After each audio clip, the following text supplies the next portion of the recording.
iOS 7's revamped user interface has drawn a lot of praise for its stripped-back simplicity and greater control. But now that Apple has a fresh new face, should Android be worried about people hopping aboard the iOS ship? We spoke to the TechRadar team to get their expert opinion.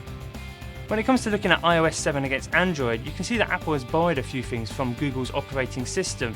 The pull-up control center at the bottom of the screen gives you access to quick settings, which we're quite used to in Android now, things like toggling Wi-Fi and Bluetooth. Plus the multitasking screen now looks a bit like HTC Sense on Android handsets. With iOS 7, I think Apple's actually done something that may draw back some Android users. A lot of people have left the iPhone platform to Android simply because it was so staid. We'd seen the same thing for 6 years. And now what you've got with iOS 7 is so much more control.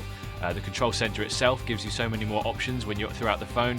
Everything's a little bit more intuitive. Obviously the design is much nicer. And so while it doesn't really give the functionality of Android, those that are on the fence and thought, well, I'll go to a Samsung or an HTC simply because they got bored of their iPhone, they could be quite easily drawn back. Will iOS 7 steal customers from Android? Probably not. It's still a very good operating system, it's got lots of great new features, but if you're already invested in Android, there's no real reason to make the switch. That said, iOS 7 won't push Apple users away either. Apple's got a very loyal fan base and they'll stick by the brand. Even with iOS 7, some people might not be sure about the design, but they'll probably learn to love it over time.